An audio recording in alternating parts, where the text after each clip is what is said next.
Everyone, welcome to this episode of Think Tank Thursday. I'm Candi Kelley, and I am your host for this week's episode. On Thursdays, TrainerTainment likes to take a little bit of time away from the doing, and we know it's really busy for a lot of you out there, but we like to spend a little bit of time thinking about the business. And so today we're doing that a little bit different, as I have a panel of guests for you guys today. But first, before we get there, I've got to give a big shout out to our 2021 digital sponsors, which you guys will see on the side here. We have Embed, Creative Works, People First, Hagar Communications, Synops, Redemption Plus, and Party Center Software is a longtime digital sponsor. And that's where our guests are from today. So that's, let me give them each a few minutes to introduce themselves to you in whatever way they want to. So who wants to start with introductions? I do. Hi, everybody. My name is Megan. I'm a customer success consultant here at Party Center Software. Been here since 2015, and I've met so many of you, I'm sure, watching this event as well as at the trade shows. So I'm excited to share a lot of information with you today. Awesome. Hi, Megan. I'm ready to go back to trade shows. Right. Me too. I agree. I'm ready to go to those trade shows. I'm Eileen Hawkins. I've been with Party Center Software for 5 years. It was my anniversary this past weekend, but I've been in the industry since 2007. And so I just love the FEC industry. I am a customer success manager. And if you want to discuss anything, I'm available. My anniversary with TrainerTainment was just last week on the 15th. So we're real close to our anniversary. We are. Yeah. Happy anniversary. Thanks. So I'll go ahead. I'm a new addition to the team. I've been here like 5-6 months right now at Party Center Software, and I'm the marketing manager here. So, if you need any marketing advice, I'm your gal. And you definitely hit the ground running there. Thank you. It's sometimes I forget, Laura, that you've only been here for 5 months. It feels like 5 years. I know. I love you guys. We love you too. We're so happy to have you on the team. And for those of you, if I haven't met you, my name's Rebecca Toomey. I'm the Director of Sales, Marketing, and Customer Success here at Party Center Software. So I'm all over the place, and I love talking about business growth, figuring things out, tinkering, data, all of that. So if you want to speak with any of us after this Think Tank today, just give us a shout. We're here. Yeah. Today, I brought all of these beautiful women on to talk about this resource that Party Center Software puts out, and it's the online booking study. And so they just released it not that long ago. We'll get a link for you guys to download it in the comments, but I thought it would be great to talk about that this week. And so first, I want to know about the background. Like, how long has Party Center Software produced this? Who thought this up as a great resource? Because it has been one of my favorite resources over the years, that's for sure. So actually, we started doing this in 2017 before my time. So I know one of the teammates will jump in here and say, what was the thought process behind it? But it's been an annual resource ever since that time. So we've been doing it, every year.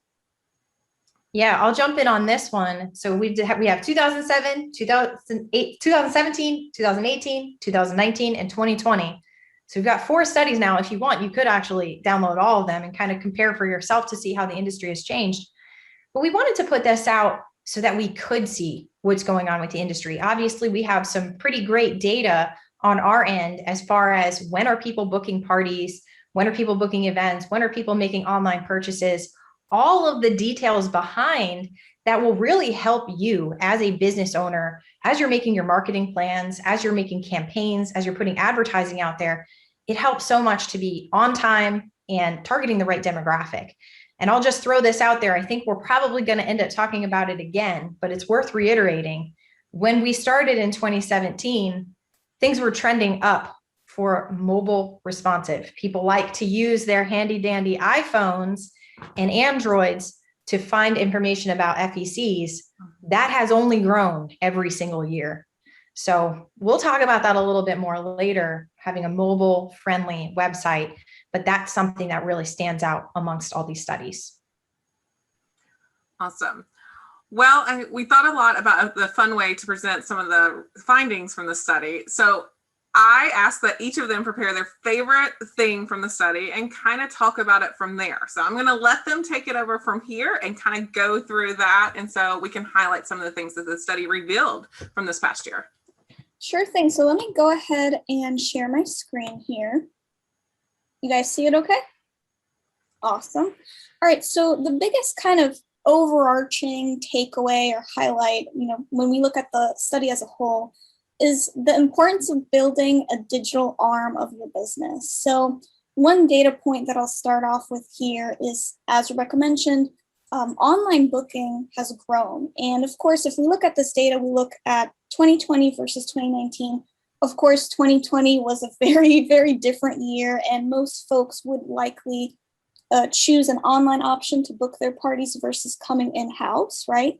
But year over year, since our 2017 study, we've seen this grow in that direction. So more people are interested in booking parties online. And kind of what folds into that is mobile. So again, as Rebecca mentioned before, we're seeing year over year more folks use their mobile devices to book parties. And that's one thing that we try to reiterate to our customers time and time again. We're kind of preachy about this topic too, but it's a good thing, which is, you have to prioritize creating a mobile friendly website. So you have to make sure that the functionality is there, it's intuitive, and it's easier for your customers to book, where they're going to be anyway, which is on their phone, looking at your FEC website and trying to find your online booking solution and booking through there.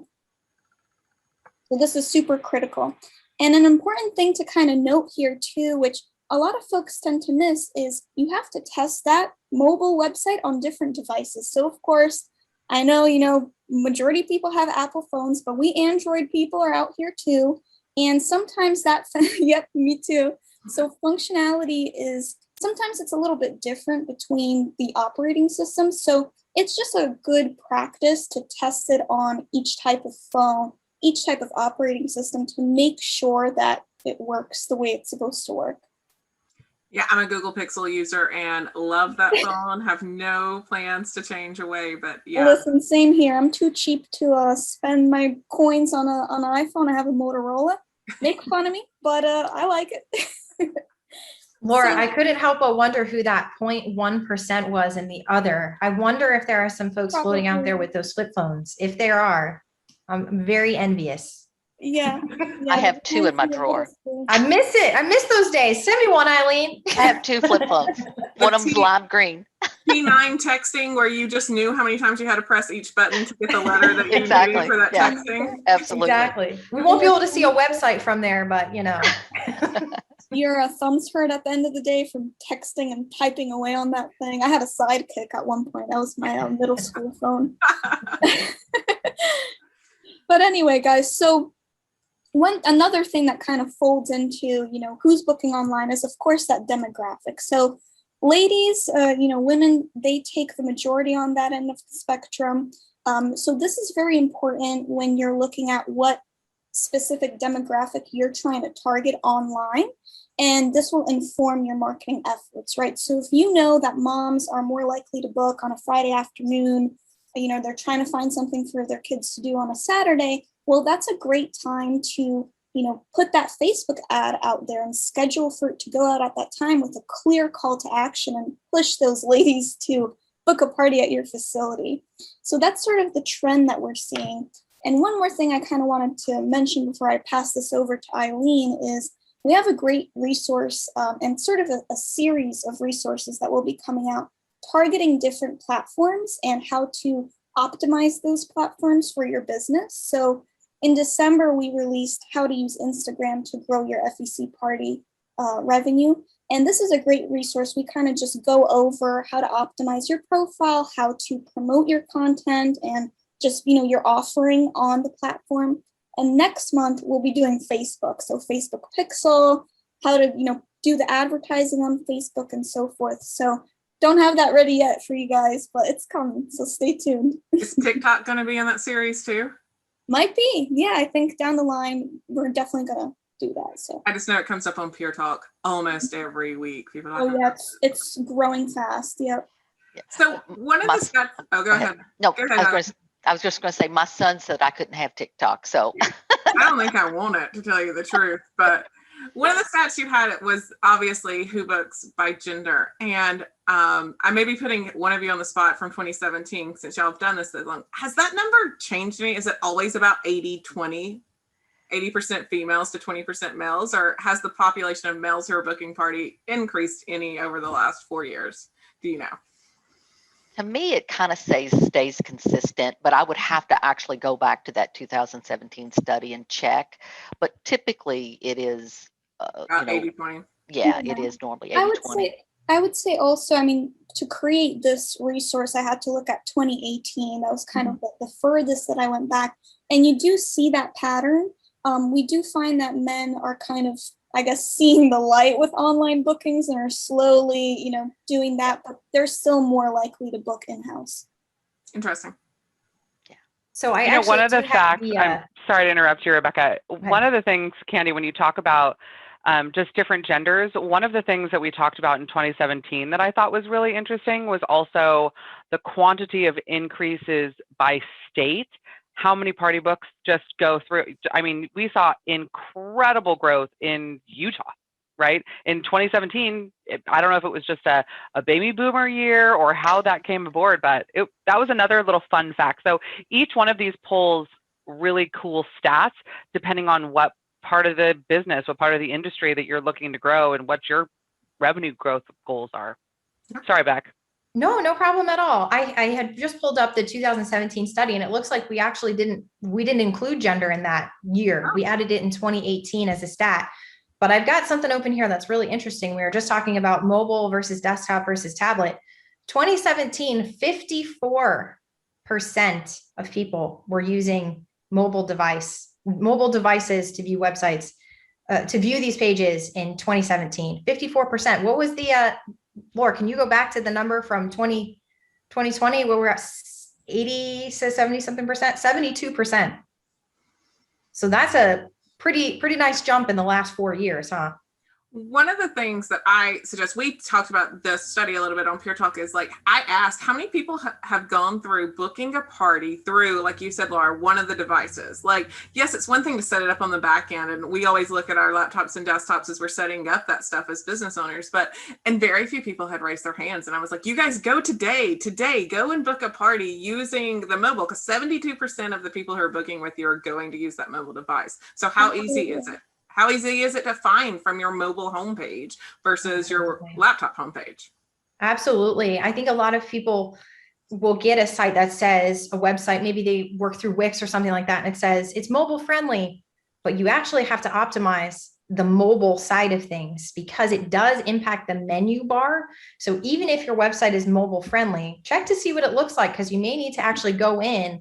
And if you're using Wix or Weebly, for example, for your website, there's actually an option to set it up for mobile so you can move things around, and your mobile site will look a little bit different than your regular site will look. But the user experience is everything. Absolutely, Rebecca. I just had a customer that was concerned about his mobile one because he had video on his first page. And so his mobile, when I went and tested it on my phone, because I thought, oh, really? So I went and it was jumping. I mean, it looked great, but it was jumping. So it was like so we had to fix that. But I'm glad that he tested it. You know what I'm saying? Because then it's absolutely much better for the customer, journey, because it was mobile friendly, but because he had this big video on his website, it was, flashing. Absolutely. And this isn't part of the conversation, but we do see a lot of websites where they'll have a black background with different colors and text and things like that. Definitely check that on mobile because it can be really hard to read. Now, obviously, we all have our dark mode now on some of our devices that it'll already make it dark mode for you. So just take a look. Take a look at your site on mobile. Just test it. Test it. Yeah, exactly. Yeah. So Candi, one of my favorites, and I think we discussed this a long time ago when we were analyzing this study back a couple of years ago, is parties booked by month of the year. Because what that lets you do is it lets you target, each month on your marketing. You can put together an event calendar and know exactly how you're going to market to those people. And you can do, and matter of fact, we have a monthly events calendar, which we will share with you all. and it has everything from, breakfast with the Easter Bunny to whatever, you know what I'm saying? Get creative. And then also we have building a marketing plan ebook. So it will show you exactly what you need to be doing and how you can use these figures. But yeah, I'm sorry, I jumped the gun on you there, Laura. I moved on. It's okay. Sorry. It's okay. But I love to talk promotions and things that you can do monthly, because you can come up with a summer birthday party, which will help your summer parties. And you can, look at this study and know exactly how many people are booking monthly, and easily, do your staffing, do your marketing. It's just wealth of information. Interestingly enough, in the at least in the States, there are more birthdays in September than any other month of the year. September has the most people born every year. Well, that's an interesting stat. Good look at you, Candi. But of course, we know that you're in competition sometimes with parties of backyard parties. You've got swimming pools and all of that, which is why January and February have consistently, at least all of my years in the industry, been your best party months. Exactly. So you have to get real creative, but you just got to know when to advertise and what to advertise, and come up with something that they can't resist. Because heck, it could rain. Mm-hmm. Or you could do a rain dance. But anyway, I've known clients that have used that, like, did it rain your party out? Last minute bookings, and had like specials during those, where you see they're lowest in like June, July, and August are our lowest party months in most years. Right. And so they've done those specials before using data like this. They know they're going to have a ton of parties. Absolutely. So target those moms, as soon as it starts raining, get that advertising going, and get your A team in there to work the party, and let's do it. Yep. There you go. I love it. I love it, Eileen. Well, I'm going to throw one out there. My favorite is parties booked by weeks in advance. Now, this is the stat from 2020. So these numbers are wild. Yes, this blew my mind this year, Rebecca. What's that? This stat blew my mind this year. Yes, for sure. So every year prior to this, we actually have had a very close tie between less than 1 week and 4 to 8 weeks. So we either have folks that book at the last minute or are super planners and they are prepared in advance. Those two folks are usually contending. But obviously we had some small little strange thing happen to us in 2020 that, shut down our ability to be open and have birthday parties. So obviously folks waited until the last minute to make the call on whether or not they would have a birthday party in 2020. So less than a week. Now, with that said, that means that even in I don't want to use the word normal, but even in a non-pandemic year, that means that the less than 1 week demographic is super important. It means that people are waiting to see how things go, or my prediction and kind of feeling assumption on this as a mom is you do all this research. I mean, think about when you go on vacation, you're going to get an Airbnb. How many Airbnbs do you look at before you book one? Never one, right? You look at a lot. Some of us will look at every Airbnb that's in the city that we're going to. We're like, I want to see everything that fits my criteria. If it's 200, I don't care. I want the best thing. And I think that that's what parents are doing. They're looking at multiple different locations, trying to figure it out. And you know which one they book with? The one who makes it the easiest, the one who has online booking where they can just go on there and say book. And I don't want to say this the wrong way, but they may not even think your facility was the one that they wanted in the first place, but because you made it so easy for them, they made the choice to choose you because of that. Now, again, these are assumptions that I'm making, but I think it's important for us to recognize people are booking at the last minute, especially right now. So catering those campaigns to the last minute is another strategy that you can put in your marketing arsenal to say, I'm going to run an ad. Forgetting something? Is your child's birthday next week? We'll make it easy. We've got it all. We've got the food. We've got the cake. We've got the drinks. Come on down and have fun. All you got to do is click here, book now. Let's go. I mean, I thought about this a lot in terms of operations, and Eileen, I know you were in operations before. Like and a lot of people like to put that if you don't book your party within 72 hours, then you can't have a party here. And like this stat, I was like, if you have that, look at your policies, because the consumer coming out of the pandemic is different than the consumer that went into that pandemic. Yes, ma'am. And You're right.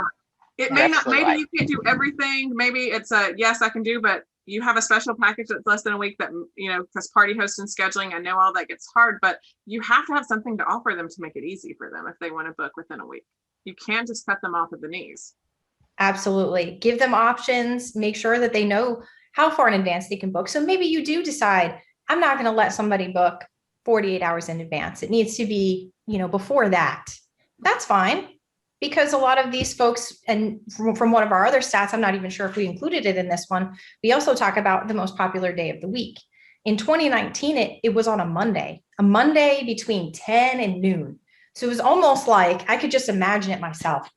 You go to work, you're at work, You're settled in, you're getting going, things are going, you're like, oh man, I never booked Johnny's birthday party on Saturday. Shoot, let me go do that real quick. And you get on your phone and you book it. And so that's kind of how I imagine it. Now, 2020 was revealing a different date to us. I believe it was Wednesday was the most popular day, or Friday. And that will inform the way that you put out your ads, right? It can impact it, but it's important to also, this study is taken as it is general. We're using a lot of different information from a variety of FECs to give you guys this data.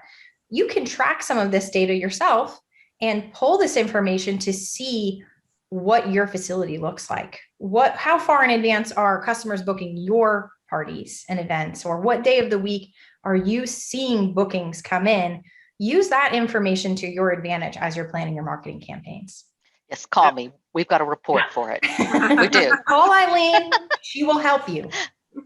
One thing before you hop on, listen, Candi, do you remember when we first started putting this study out, people were booking at like between 10 o'clock at night and like 1 o'clock in the morning. Yes. Those were the hours when people were making the most money, the revenue when you guys were closed. And now it's like people are booking at 10 o'clock in the morning to noon, right, Beck? So it's really it's crazy to see how that stuff changes year over year and how to plan from it. So sorry to interrupt you, Rebecca. I used to tell people, I was like, do you want to make money while you're sleeping? Because that's what online booking allows you to do.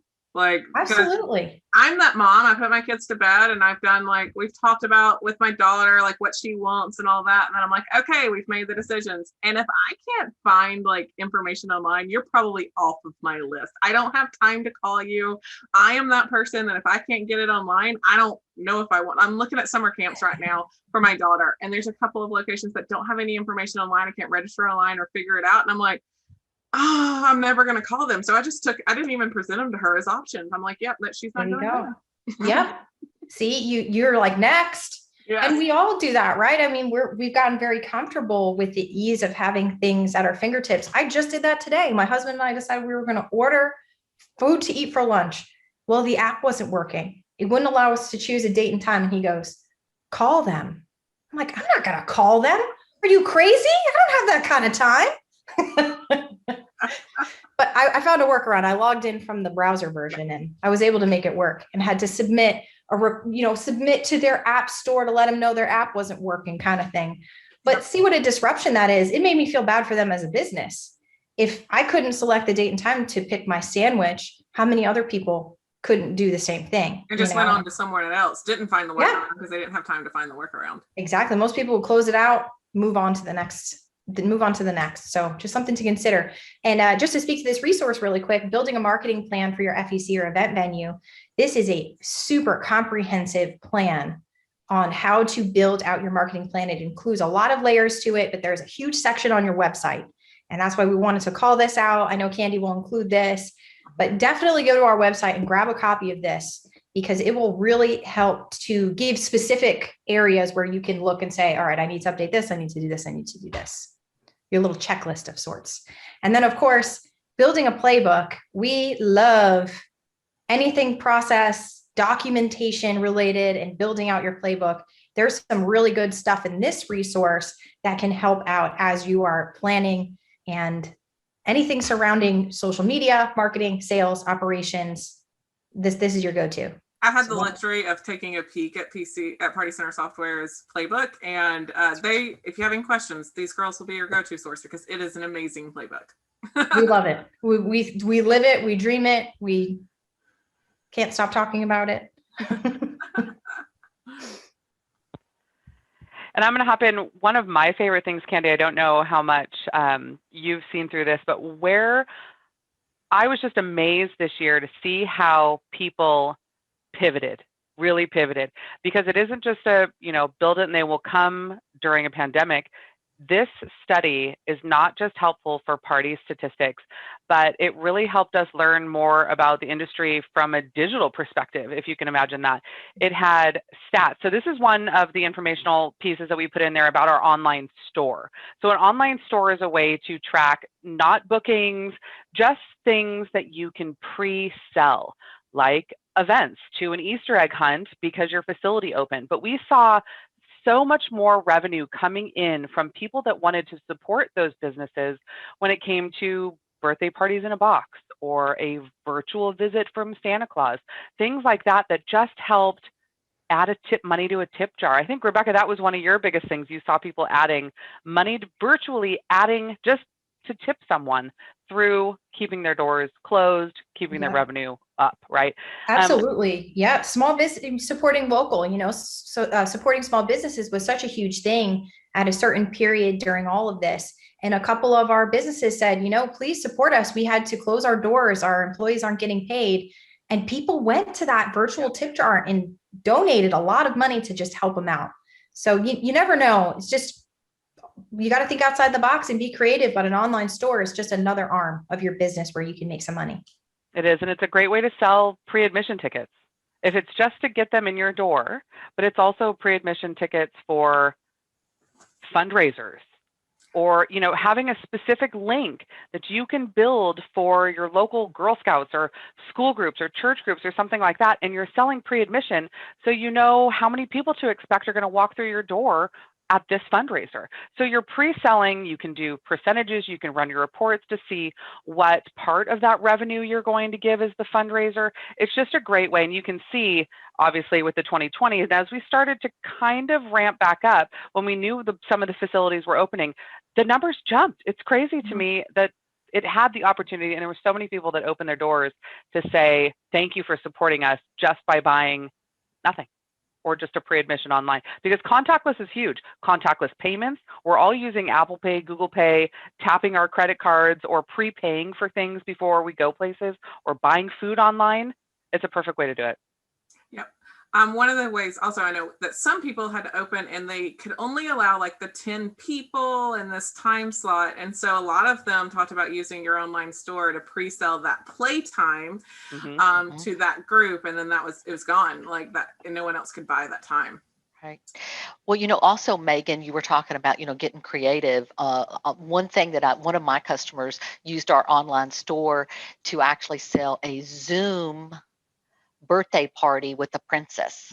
So it was a Zoom meeting. It was an actual Zoom birthday party, and they sent the link. They bought it, and it was like a 30-minute. I mean, I'm like, I love it. How creative, And so, and also, as you can see, those December and November numbers are high.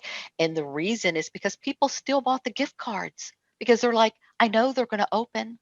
Right. So they just went ahead and bought them. Small business. I mean, I just love our customers, and their customers, just showed a lot of love and support through this pandemic, for sure. And just to mention, just really quickly, the online store saw the biggest kind of growth out of all of our features from Q3 of 2020 to Q4.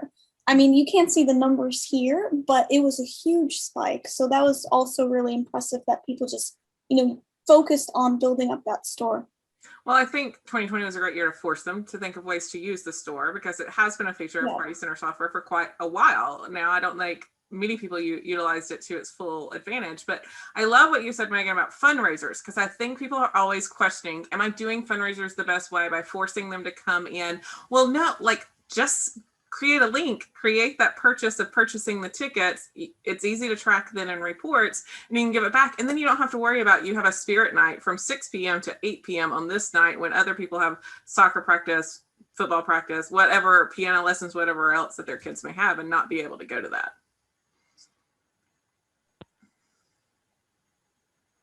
So kind of paired with that too, I just added in the average party booking revenue, which also folded into the online bookings as well. So we can see here that, of course, 2020 was different from 2019, but that growth, if we had 2017 also in this chart, you would see that, it's steadily rising.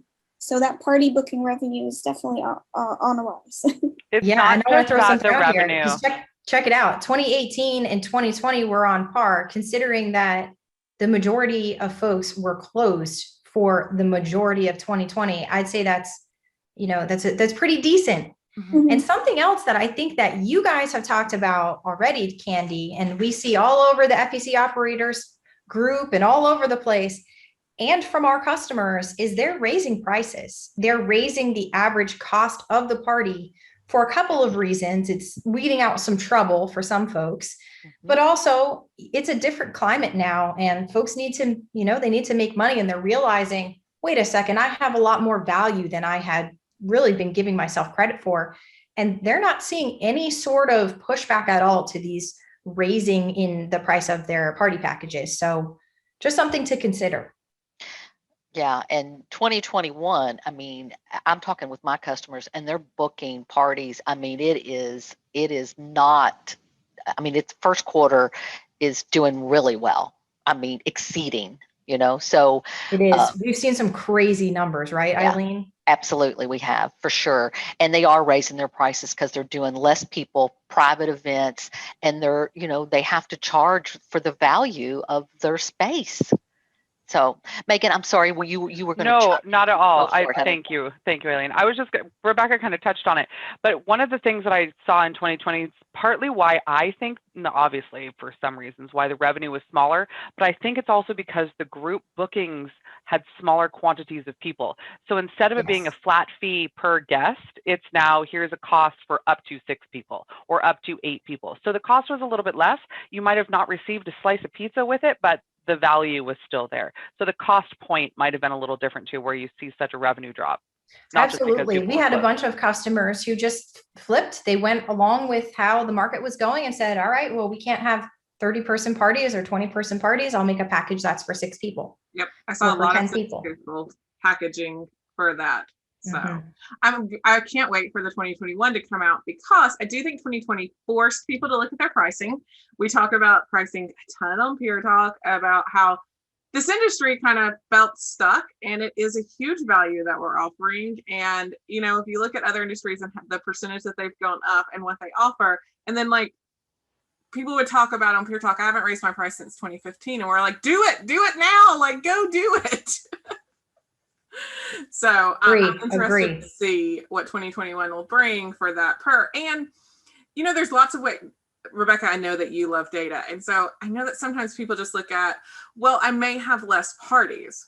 Well, if I can get the same amount of revenue from a single party that I used to get from 2.5 parties, I can give better experience. I can have less stress on my staff. I can, all of those things, and still come out with the better rewards in the end. Absolutely. This is kind of a side conversation, but for a long period of my life, I also was a makeup artist just on the side for weddings and things like that. And I went through that same exact, what do you want to call it, exercise, where I was charging a percentage, and then I realized, a fee, and I realized, it's not really covering my travel costs, so I'll charge another travel fee, and I'll just, charge these little peanuts. And people were very nitpicky. And then I decided, you know what I'm going to do? I'm actually just going to double my price. And I doubled my price, and I never had another complaint ever again, because it was one flat fee. Boom. So sometimes it's crazy how that works, right, you guys? Sometimes increasing your fee and making some limitations to your package can actually help you. Right. Just make it easy for them to buy. Yep. Don't nickel and dime them, put it all, raise it, make it all one price, and easy to book. Exactly. So I think you guys have all talked about your favorite parts. What changes have you found that your clients are making the most from this, or have taken this data and been like, oh, I'm going to do this, or Well, I don't want to keep taking over the conversation here, but there's a bunch of things. I mean, we are really focusing on website, social media, pricing, just technology in general with our customers right now. Those are the things that we're seeing. People are willing and ready to innovate and try new things. And so we just love having those conversations with folks to say, hey, I actually noticed that you have an Instagram and you are sharing stuff sometimes, but your profile doesn't lead anybody anywhere. Nobody's really going to book if they see this because you don't have a clear call to action. And just kind of talking through that with them is something that's been really helpful. Or on the other hand, Facebook. Or here's a big one. I'm glad we're going to talk about this. Hours of operation across mapping programs and social media platforms. So we have Google Maps, Apple Maps, Yelp, and Facebook are really the four big ones. If you do not own the listing to your business, you need to go right now. Well, when this is done, don't leave yet. When this is done, go and claim the listing so that you can update the hours of operation, because those mobile numbers, and we saw how many people use iPhones and Androids and stuff like that.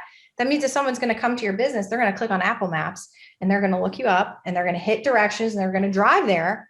And if you're closed or your hours aren't reflective of what they were before, people are going to not be very happy. So just something to keep in mind. And during this pandemic, Google, I'm a Google user, so Google Maps will come and be like, this location may not be open due to, new COVID hours. Please double check the time that you arrive to the hours of operations, because it's not aligning if I'm saying I want to go somewhere. Yeah, definitely. It's the right time to do that. Just make sure you've got it across all of them. The ladies know I had a recent story about this, was going somewhere over the weekend, drove all the way out there because it said that they were open. And then the sign on the door, handwritten, said, no, we're closed Sunday, Monday. And it was correct on one site, wrong on the other three, wasn't matching up, and they hadn't claimed their listing. So of course, me, I messaged them. Hey guys, claim it. Listing. Yeah. Well, Candi, one of the things too, I mean, everything that Rebecca said is true. I discussed that with all my customers, but one other thing that I discussed with them and that I've had them change, and they kind of were forced to do it because the employees, but this is the time to make any change that you absolutely want. If you need to pull weeds, do not rehire somebody that you should have pulled the weed. You should have pulled them out of your staff a long time ago. This is your opportunity for a clean slate, to have smiley, happy people that want to work for you. And I know it's tough. I know because I'm opening up a can of worms. I hear it every day. Man, we can't find anybody. We can't find anybody. But but it's, to me, a warm body that is grumpy is I'd rather have nobody. You're absolutely right, Eileen, and that's why we kicked off this year with the Playbook resource, because Rebecca and I saw that opportunity, like, hey, we need to get back to basics and talk about building that foundation for your business, because if 2020 taught us anything, it's that, like, you have to kind of revisit those basic things.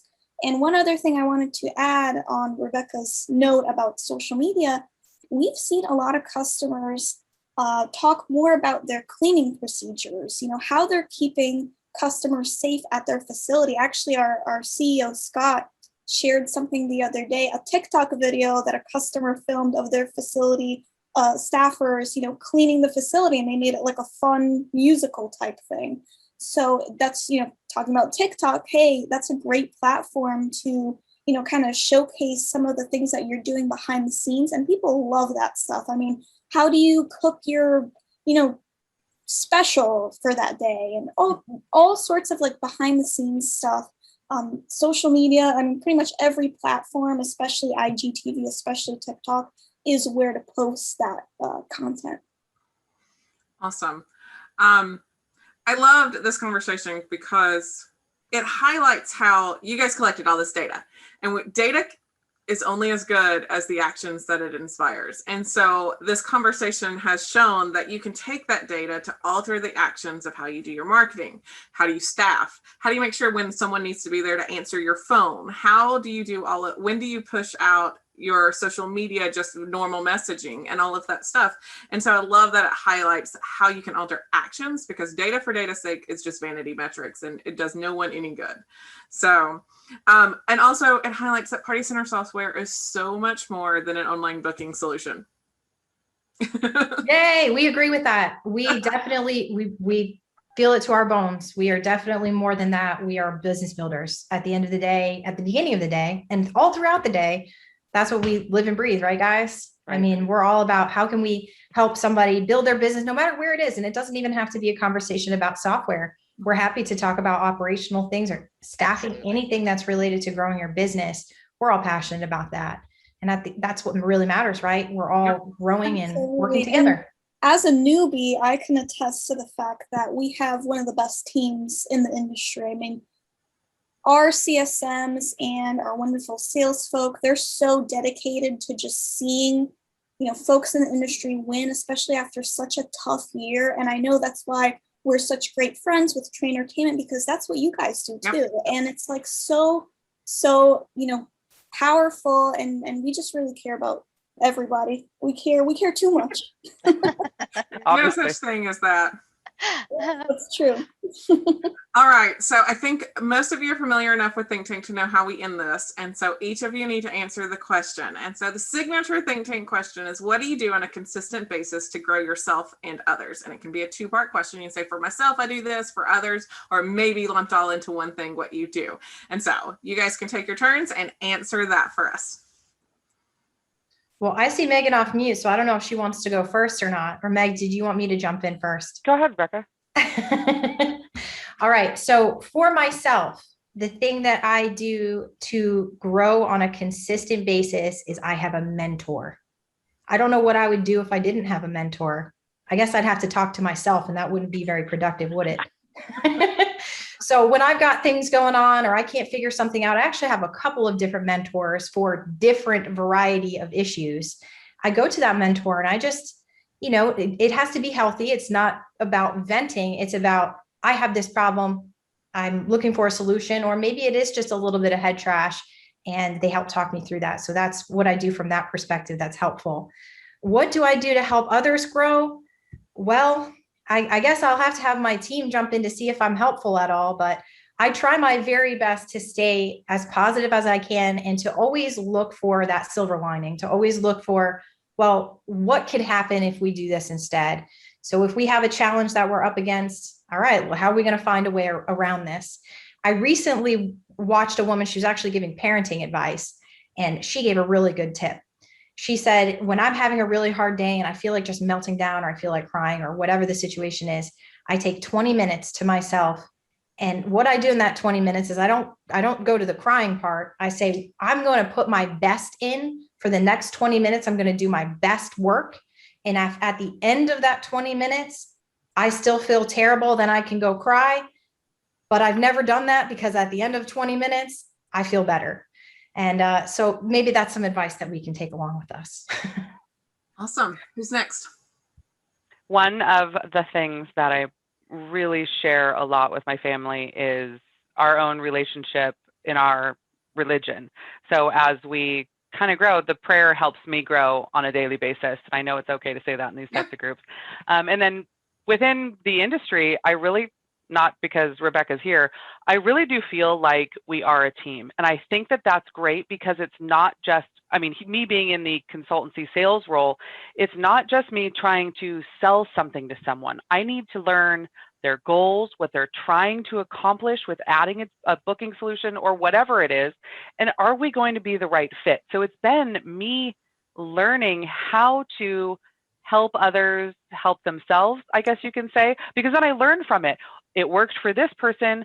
Is it going to work for this person? And then explaining that kind of stuff. It's just mind-boggling to me when I hear people say to me, our prospects and customers, it was nice that you became my friend and you learned what I wanted before you just jumped into your 30-second talking brochure, right? And that's amazing. That part of it alone. Yeah. qualification part. Yep. You got to find out what their Absolutely. needs are. Mm-hmm. Well, so I do agree with Megan that we are a wonderful team. I love my team. But so personally, what I try to do is I just try to be grateful every day, because there's always something to be grateful for, regardless of how your day's going. I can't remember having a bad day. So I'm grateful for that. You know what I'm saying? I mean, my biggest bad day is I haven't picked my countertop. I mean, wow. So, and then another thing, so, professionally, what I try to do, and with my team and with all my customers, is I always try to put myself in their spot, because you never know what they've been going through. You never know what triggered that particular response, so you always have to be,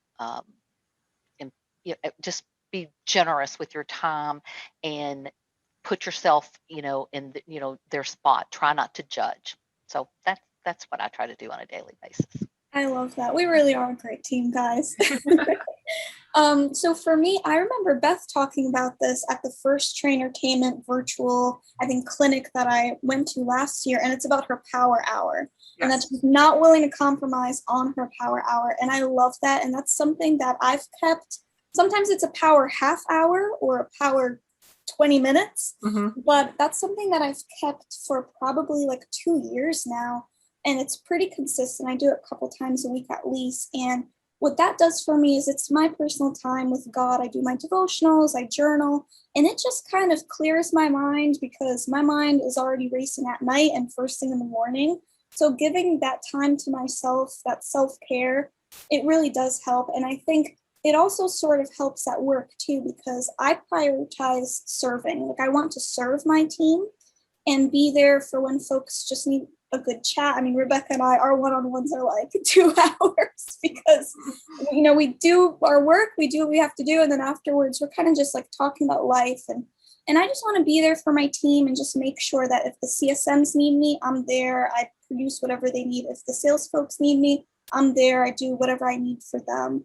And having that clear mind just first thing in the morning lets me start the day off well. And if I don't have that, the day isn't that great. Let me just put it that way. So that says something similar, like being able to pause and see the importance of that hour during last year has made her go into this year and saying, I will not board a plane before this time. Like, I will keep that first thing in the morning to myself to like set my head. And I totally feel her on that. Yeah. Because you clear your mind, and then you're there for your team throughout the day, and you can help folks and all that good stuff. So awesome. I'm sure there's going to be lots of questions with all the resources. So who wants to say where we're directing everybody if they have more questions or just want to connect with you guys?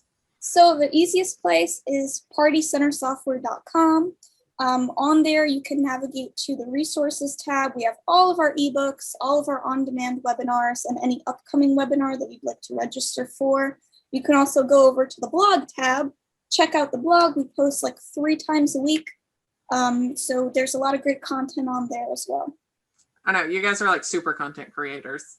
Everyone call you guys. I have my coffee, so. We love it. And if you'd like to email any of us, you can reach us at our first name at partycentersoftware.com. So Eileen and Laura, Megan, and Rebecca. Just trying to track everybody across here. Awesome. Well, thank you guys for your time this week. And again, thank you to our 2021 digital sponsors. If it wasn't for them, including Party Center Software here, these episodes couldn't come to you guys every week. So we can all thank them. And if there's anyone out there who wants to get in the tank with me and sit, you can just email me, candy@trainertainment.net, and we can talk about whatever's on your mind next week. And then just a quick reminder, TrainerTainment has an event coming up on May 6th. We're doing the Business Growth Virtual Clinic on that day, and it's from 10 to 3 on that day. Does Party Center Software have a webinar right now on the books that you can? We'll be announcing our webinar soon for May. For May. Okay, awesome. Well, thank you guys, and thank you to everyone out there, and we will see you next week.